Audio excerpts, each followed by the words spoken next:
Police مجھ کو پکڑ کے لے گئی اور مجھے گرفتار کر کے لے گئی.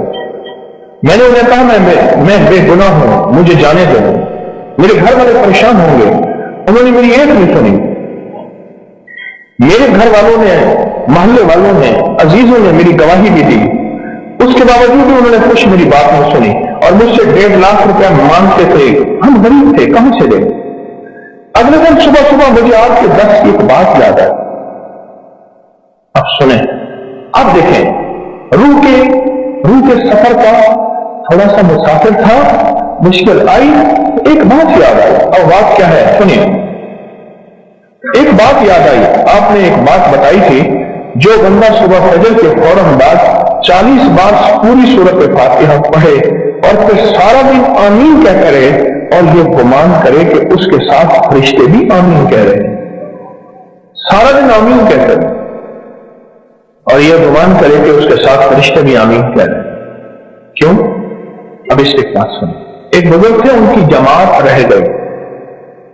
انہوں نے اپنی نماز کو 27 دفعہ دہرایا.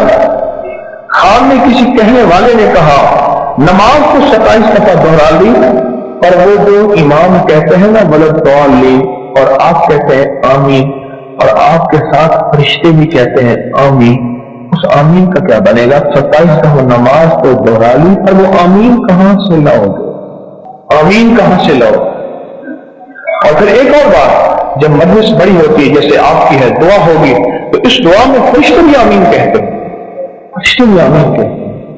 اور جب بندوں کی آمین کے ساتھ فرشتوں کی آمین مل جاتی ہے یا فرشتوں کی آمین کے ساتھ بندوں کی آمین مل جاتی ہے, اس پہ اللہ پاک قبولیت کی مہریں, برکت کی مہریں لگاتا ہے اور اس دعا کو قبول کرتا ہے. یہ وہ چیز میں نے عرض کی تھی, اس بندے کو یاد آئی, اس بندے کو وہ چیز یاد آئی. کہنے لگے مجھے حوالات میں 8 دن گزر گئے, میں ایک چیز کہنا بھول گیا تھا. حوالات میں 8 دن گزر گئے, 1.5 لاکھ مجھ سے مانگتے تھے, میں بے گناہ تھا, میرا اس کیس سے کوئی تعلق نہیں تھا. اگلے دن صبح مجھے اچانک آپ کا درس یاد آیا کہ جو بندہ نماز فجر کے بعد 40 بار سورۃ الحمد شریف پڑھے گا اور سارا دن آمین کہے گا تو, اور یہ گمان صاف رکھے گا کہ فرشتے بھی میری آمین کے ساتھ آمین کہہ رہے ہیں, اس کا کام ہو جائے. اور ایک بات اور بھی بتا دوں, جہاں اولیاء اللہ نے ساری زندگی اسم اعظم کی تحقیق کی ہے, وہ کون سا اسم ہے یوں پڑھو اور یوں کام ہو جائے, اسے کہتے ہیں اسم اعظم.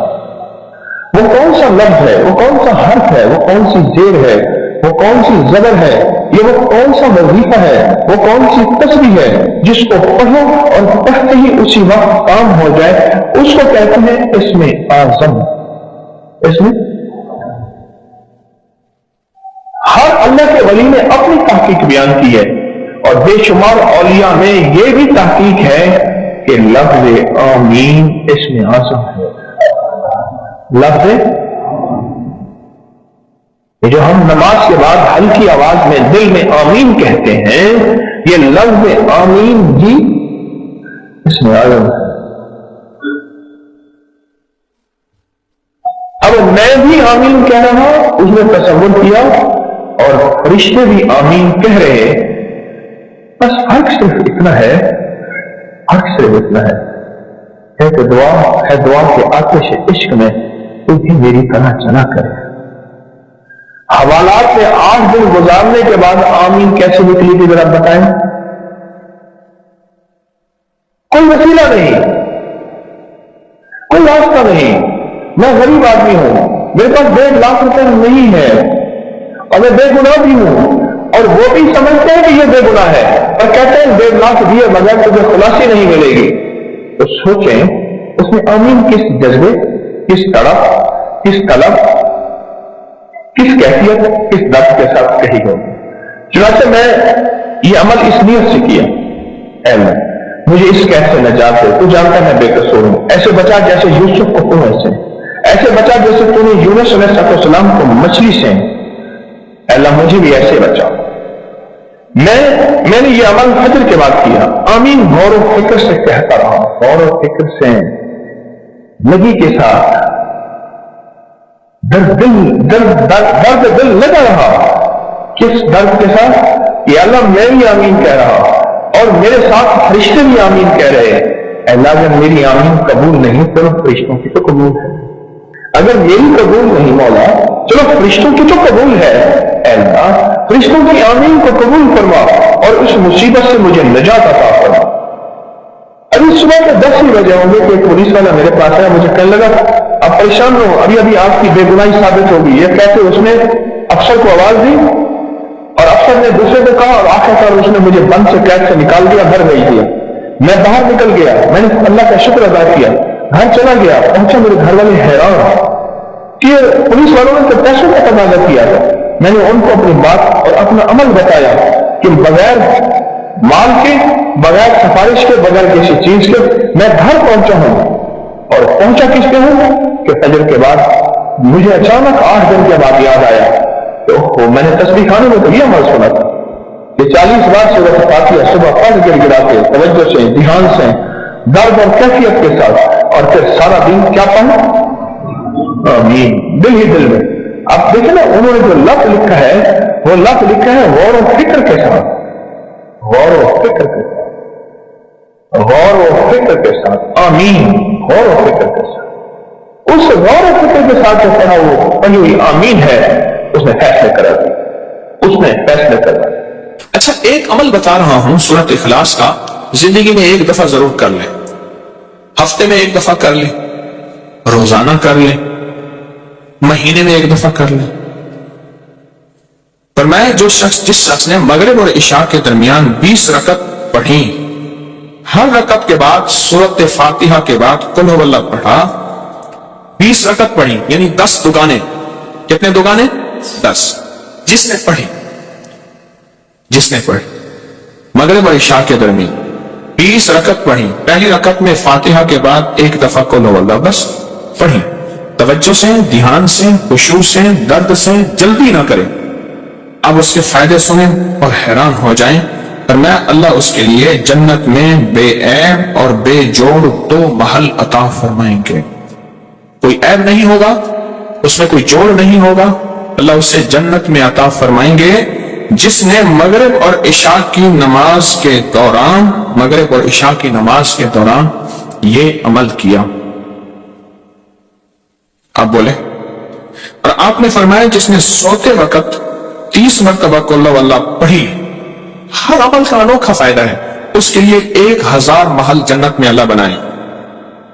اور جس نے 200 مرتبہ پڑھی اللہ اسے ایسا درجہ عطا فرمائیں گے, جس نے سورۃ قل هو اللہ 200 مرتبہ پڑھی اللہ اس کو ایسا درجہ عطا فرمائیں گے کہ جس سے وہ راضی بھی ہوگا اور خوش بھی ہوگا. اللہ اس کو راضی کر دیں گے, ایسا درجہ عطا فرمائیں گے. اور فرمایا اگلی بات سنیں غور سے ذرا, میں بہت توجہ دلا کے سنانا چاہ رہا ہوں. فرمایا جس گھر میں سورۃ قل هو اللہ پڑھی جائے اس گھر والوں کے ساتھ ساتھ ان کے پڑوسیوں کو بھی نفع ہوتا, اس کے پڑوسیوں کو بھی نفع ہوتا. اور بعض اوقات 40 پڑوسیوں تک نفع ہوتا ہے, بعض اوقات 4 پڑوسیوں تک نفع ہوتا ہے, اور بعض اوقات 11 پڑوسیوں تک نفع ہوتا ہے, 11 گھروں تک, بعض اوقات 40 گھروں تک. میں جو سورۃ قل هو اللہ پڑھتا ہے اس کے پڑوسیوں کو بھی نفع ہوتا ہے. رزق, عزت, روحانیت, دولت, اس کے پڑوسیوں کو بھی نفع ہوتا ہے. بلائیں ٹلنا, مصیبتیں ٹلنا, آفات ٹلنا, حالات کا بہتر ہونا, اس کے پڑوسیوں کو بھی نفع ہوتا ہے, اس کے پڑوسیوں کو بھی نفع ہوتا ہے, پڑوسیوں کو بھی. شکر ہے ہم سورۃ قل هو اللہ پڑھنے والے ہیں, انشاءاللہ ہمارے پڑوسیوں کو بھی نفع ہو. اور بتاؤں ایسے لوگوں کی قبر کے پڑوسیوں کو بھی نفع ہوتا. کئی لوگ ملے, مجھے بتایا کتابوں میں لکھا ہے, مجھے خطوں میں لوگوں نے لکھا, خطوں میں لوگوں نے لکھا. میرا 1984 سے لوگوں سے رابطہ شروع ہوا ہے, 40 سال ہو گئے, 2024 میں. بتایا کیا کہ کوئی قبرستان میں ایسا بندہ آیا جس کی وجہ سے ہماری بخشش ہو. قبرستان میں ہمارے پڑوس میں کوئی ایسا بندہ آیا اور جس کی وجہ سے ہماری کیا ہو گئے, بخشش ہو. کوئی ایسا بندہ آیا, پڑوسیوں کو بھی نفع ہوتا. جو عشاء کے بعد 2 رکعت پڑھے اور رکعت میں قل هو اللہ 15 بار پڑھے, اللہ جنت میں اس کو 2 محل عطا فرمائیں گے. اکٹھی کر لیں سعادتیں، کر لیں اس کریم ہے. بعض اوقات میں ایک جگہ بیٹھا تھا، کہنے لگے میرے والد فلاں، میرے دادا فلاں، ان کی فلاں جگہ دربار فلاں فلاں فلاں. اور اس کا ایک کلاس فیلو تھا، ساتھی تھا، کہتے تھے یہ کام اکٹھے کرتے تھے، نہ عید نہ نماز نہ جمعہ، اور باقی ساری کہانی. اور میں خاموش سن رہا تھا اور میرے اندر آواز آ رہی تھی، اللہ کے وعدے تیرے ساتھ ہیں اور تیری نسلوں کے ساتھ ہیں. اللہ دے گا، وہ تیری مرضی ہے، اسے خیر پہ خرچ کر یا شر پہ خرچ کر. اللہ کہتا ہے سورۃ قل اللہ پڑھو، اعمال کرو، تسبیحات کرو، یہ وظیفے کرو، یہ عمل کرو، یہ صلہ رحمی کرو، اور لوگوں کے ساتھ، رشتہ داروں کے ساتھ درگزر کرو. اللہ کہتا ہے میں تمہیں دے کے رہوں گا، تمہاری نسلوں کو کھلا کے رہوں گا، پلا کے رہوں گا، عطا کر دوں گا. اور ساری دنیا بھوک قحط مہنگائی کرے گی، تیری نسلوں کو وہ دوں گا کہ تیری نسلیں آباد اور شاد ہو جائیں. میرے پاس ایک صاحب ہے کراچی کلفٹن میں، وہ اس وقت مالدار تھے جب کراچی کا ڈیفنس نہیں بنا تھا، صرف کلفٹن تھا، اور مالدار پرانے مالدار. اور وہ ایک دکان پہ 4 آنے ہوٹل کے، چاچا غلام علی تھا، اس کا ہوٹل تھا، اس کی دکان پہ 4 آنے روزانہ پہ مزدوری کرتا تھا، چائے کے برتن صفائیاں کرتا تھا. مجھے میرے زیر علاج رہے وہ زندگی کے آخری ایام میں. اس اللہ والے نے مجھے بہت کچھ سکھایا، میں ہر وقت سیکھتا ہوں. مجھ سے کہنے لگا میرا ایک نانا تھا، اور ہم وہ لوگ ہیں جو جن کے پاس گائے بھینسیں، ہم دودھ بیچنے والے ہیں. ہمارا خاندانی پیشہ یہی ہے، دودھ بیچنے والے. جانور کو بڑا کر کے بیچنا، ان کے بچے بیچنا، دودھ بیچنا، اور گوبر خشک کر کے اس کی بوریاں بیچنا، گوبر. ہم وہ ہیں. کہا کہ میرا ایک نانا تھا، وہ نانا جو ہے سارا دن تسبیح کرتا تھا، ذکر کرتا تھا. ان کے ایک پیر صاحب تھے، ان پیر نے انہیں کوئی ورد بتائی تھی اور کہا مجھے جھولی میں لے کے کہتا تھا اللہ اس کو بخت لگا دے، اللہ میرے تسبیح وظیفے کی دعا اس کو لگا دے. کیوں؟ میرے نانا کی اولاد صرف میری اماں تھی اور اماں کی اولاد میں تھا، تو نانے کا سارا ورثہ تھا میں. میرا نانا تسبیحاں کرتا تھا، نانا غربت میں مر گیا، اماں غربت میں مر گئی، ابا غربت میں مر گیا. غریب تھا تو 4 آنے روزانہ پہ میں ہوٹل پہ کام کرتا تھا، غریب تھا تو 4 آنے روزانہ چائے کے برتن، سالن کے برتن میں دھوتا تھا. پر کہا وہ دعائیں میرے کام آئیں. کوئی دوست آیا، میرے ساتھ چل، تجھے میں ایک کام کرواتا ہوں. کسی سیٹھ کے پاس لے گیا، رئیس تھا، اس نے میری صلاحیتوں کو دیکھا، اوپر سے چابیاں نیچے گر چکی تھی، تالے کھل چکے تھے، دروازے کھل چکے تھے، بس میں نے دروازے کو ہاتھ لگانا تھا اور دروازے نے کھل جانا تھا. پھر سنایا اپنا واقعہ. یہ ماسکو روس کی کمپنی کرنسی روبل ہے، کیا روبل ہے. کہا میں ماسکو کے ایئرپورٹ پہ کھڑا تھا، میرے پاس نوٹوں سے بھرا ایک بریف کیس تھا اور میں نے ایک ڈیل کرنی تھی. بریف کیس کھلا اور نوٹ ایسے بکھر گئے اور لوگوں نے چننا شروع کیا اور میں کھڑا ہنس رہا تھا. اور یہ بات اس نے کہی، سننے والا کہے گا مبالغہ کرتا ہے، پھر اس کے ایک جاننے والے نے کہی، انہوں نے کہا جی وہ مجھے کہنے لگا وہ پاگل سخی ہے. کیسے؟ کہنے لگا مجھے کسی نے بتایا، دیکھنے والے نے، ایئرپورٹ پہ اس کا بریف کیس گر گیا، نوٹ لوگ چن رہے ہیں اور وہ خوش ہو رہا ہے، اور سارا بریف کیس خالی ہو گیا، تو بریف کیس وہیں چھوڑ دیا، اب خالی کیا کرنا، چل پڑا. ایک منظر میں نے اپنی آنکھوں سے دیکھا. 2015 میں میرے ساتھ ایک کراچی کا رئیس اعظم تھا، وہ سگار پیتا ہے دنیا کا مہنگا. تو ہم ترکی میں تھے، تو اس نے کھولا ایسے گرینڈ مارکیٹ بازار میں ترکی میں، اس نے کھولا نا، اس نے کھول کے ایسے منہ میں رکھا. دیکھنے والے نے ایسے حیرت سے دیکھا اسے، ترکی میں اسموکنگ بہت ہوتی ہے، ایسے دیکھنے والے نے ایسے حیرت سے دیکھا. اس نے آنکھیں پڑھ لی، اس نے آگے ایسے کر دیا، اس نے لے لیا. دوسرے نے دیکھا، اس نے لے لیا. میرے کھڑے کھڑائے ڈبی ختم ہو گئی، پتہ چلا 50,000 کی ڈبی تھی. کچھ عرصہ پہلے میں نے انہیں یاد دلایا، پتا چلا کہ وہ تو ایسی کئی ڈبیاں خالی کر دیتا ہے تو بظاہر سگار اور سگریٹ، لیکن دل معاملہ سخاوت کا بھی ہوتا ہے۔ بظاہر تو یہ ہے، بظاہر تو وہ نوٹ ہیں، چلو ہمارے پاس مال نہیں، ہمارے پاس کچھ چیزیں نہیں، ہمارے پاس بریف کیس نوٹوں کا بھرا ہوا نہیں، ہم لوگوں کو سورۃ قل واللہ کے نفع تو بتا سکتے ہیں۔ جیسے اماں کو بتاتا رہا، اماں بوڑھی سادہ پڑھتی رہی، اور اماں کا وقت ایسا زبردست آیا کہ اماں کی آخرت بن گئی، اماں کو ہدایت اور کلمے کی موت آ گئی۔ آپ آج وعدہ کریں مجھ سے، میں بھی، کہ آج کے بعد ہم لوگوں کو بتائیں گے۔ میں کالج سے آ رہا تھا، کالج سے، تو سیٹ پہ بیٹھا تھا، مجھ سے پہلے ایک بندہ بیٹھا تھا، کاٹن پہنا ہوا، یہ مچھیں، بڑی سی پگ، اور ایسے پھول کے بیٹھا ہوا تھا، 1.5 سیٹ اس نے لیے۔ میں یوں کر کے بیٹھ گیا، یوں کر کے بیٹھ گیا۔ اس نے نا مجھے ایسے ترچھی نظروں سے ایسے دیکھا کہ ایسے اظہار کیا کہ تیرے یہاں سیٹ پہ کیا حق بنتا ہے۔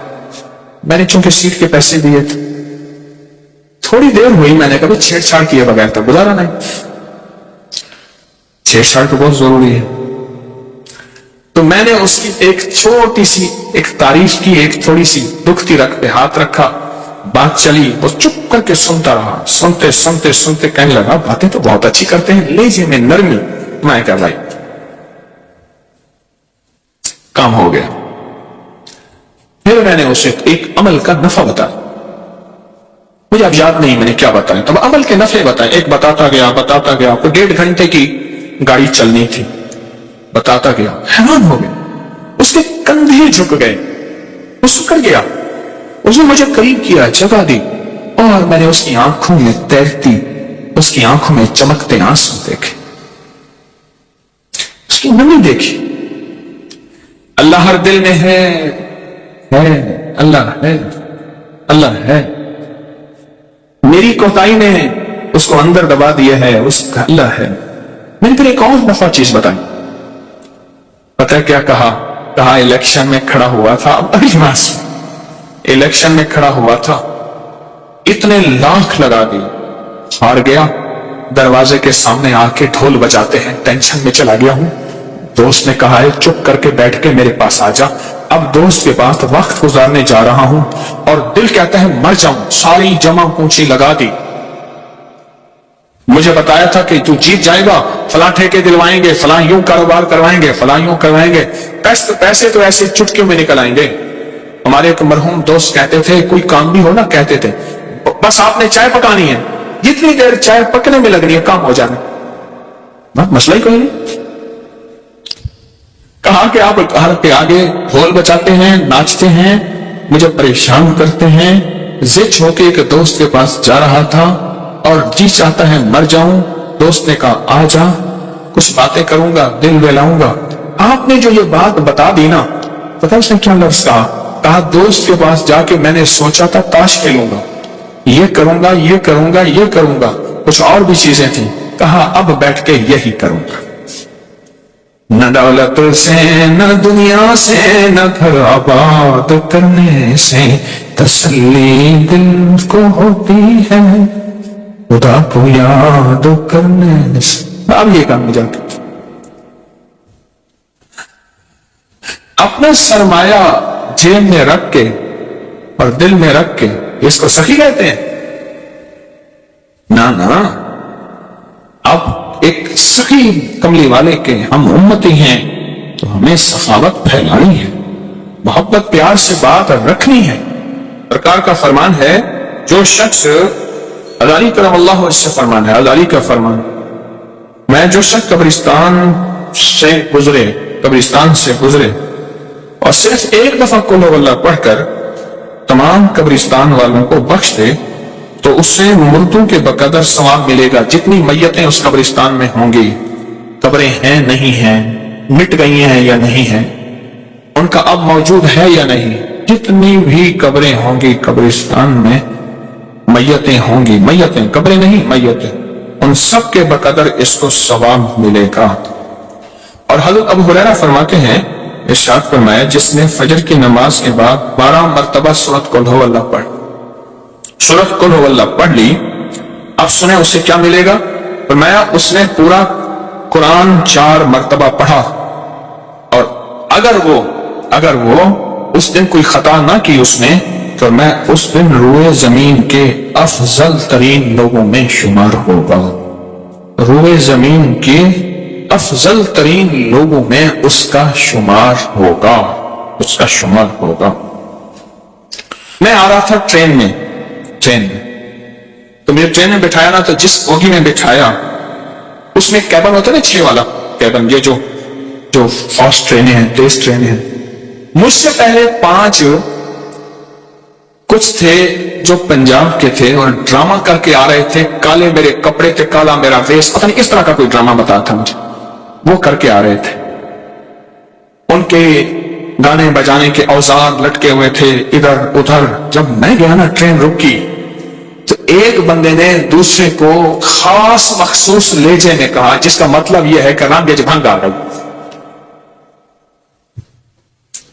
دوسرے نے کہا کباب کی میں کھاسے ہیں، آگے ہڈی آئی، کباب ہڈی آ گئی ہے۔ تیسرے نے اور کہا، چوتھے نے اور کہا۔ میں چپ کر کے بیٹھ گیا۔ کچھ دوستوں نے چلتے چلتے مجھے بسکٹ، سافٹ ڈرنک، چیزیں، بہت ساری چیز دے دی تھی۔ میں کیا کروں گا، حضرت لے لیں، ان کی قدرت نے پہلے سے انتظام کیا۔ اچھا، میں نے کہا آئیں آپ کھائیں۔ کوئی اوپر لیٹا ہوا تھا، کوئی تھکے ہارے مارے کٹے، میں نے ان کو کھلانا شروع کر۔ دوسرے نے کہا، اس کو دیا، ان سے باتیں کی، محبت کی، ان کے ساتھ تعلق کی باتیں کی۔ وہ ہنسنا شروع ہو گئے، سارے اکٹھے ہو گئے، کھلانا پلانا شروع ہو گئے، خوب کھلایا، خوب پلایا، اور بھی چیزیں تھیں، ان کو دیا، ان سے باتیں کی، کرتے کرتے وہ قریب آ گئے۔ پھر اپنا کام شروع، بس پہلے دل لو پھر دن لو۔ دل تو لیتے نہیں، پھر کہتے میری بات کو اس نے پھینک دیا تھا، دل تو لے اس کا۔ پھر جو میں نے لفظ بتائے، کیونکہ شوبز کی دنیا میں میرا اب تک تجربہ ہے، جادو، جنات، حسد، یہ چیزیں ہر جگہ ہیں، لیکن یہاں کچھ زیادہ ہی ہوتی ہیں۔ وہ جو بتایا میں نے، اب رات گزر گئی، ان کی تو راتیں جاگتی ہیں۔ میں کہوں میں سوؤں، وہ کہ تو کیسے سوئے گا؟ میں نے کہا مجھے سونے دے، میں نے اس لیے دانستہ اوپر والی برت لی ہے، پہلے گلے نہ ہو، وقت پہ سوؤں وقت پہ اٹھوں۔ وہ کہیں تو کیسے سوئے گا؟ محبتیں پھیلائیں ان لوگوں کو جن سے لوگ بظاہر نفرت کرتے، ان لوگوں سے جن کو لوگ ملنا پسند نہیں، ان سے محبتیں پھیلائیں۔ اور یہ آپ کو جو تسبیح خانے سے سرمایہ ملتا ہے نا، اس سرمایہ عام کریں، بڑا سرمایہ ہے، بہت بڑا سرمایہ، بہت بڑا سرمایہ، اس کو عام کریں۔